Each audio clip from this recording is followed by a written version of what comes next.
Days of Our Lives made a concerted effort to keep me entertained this week with the conclusion of my least favorite storyline, a double wedding where almost everyone dislikes each other, and a sudden strong love for Melinda. But does all of this contribute to the resolution of some of its more divisive characters? Wedding color. So Leo is someone who is dear to Dimitri.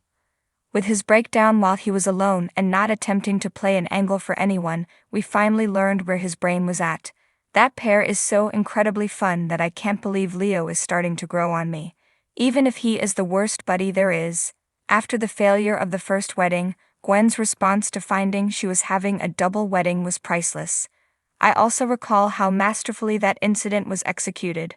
I'm already enjoying this one and the shade being thrown left and right, even though it won't reach those heights. From Jada's response to learning Nicole was running late to Gabby telling Rafe they were having a double wedding and the more the merrier, oh, if you say so. Oh, very unfortunate. Additionally, the Dimera living room looks stunning when it is decorated with white flowers. But I regret that Rafe, Jada, and Kristen are the only attendees. And Nicole, should she ever show up. I understand that the Dimeras are not exactly the most popular family around, but certainly, Johnny, Stephanie, Chad, and Channel, who was Johnny's date, may have attended. I'm aware that Chad would rather have severed his own limb than attend Dimitri and Gwen's wedding, but it would have been amusing if he and Steph had attended Stefan's and found out it was a double wedding. You may view a collection of pictures of it here. Gwen's demise? I was aware of how this would end. It was way too early for this to come out, but even though I knew there would be an explanation, I was still holding out hope that Gwen would give them one.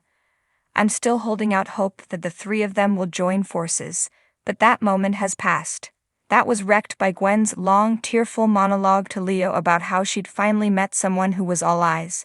Despite the fact that I don't think she could be tricked that easily given how desperate she is, it's obvious that Days of Our Lives is planning for her to be in total ruin when this information is revealed. Even Kristen is confident that the truth will ultimately come out even though Leo won't put a halt to the wedding. I therefore envision two possible outcomes. In the first instance, Gwen learns about it and demands a share of the fortune, making Dimitri's life miserable as she goes along. And two, Gwen has had it with it. It's obvious that she sees this as a kind of last opportunity for happiness. Will Gwen have enough money when Dimitri crushes her heart and her sole friend in town betrays her? I have my doubts. She might instead opt to set everything on fire before leaving Salem because she feels like there is nothing left for her there.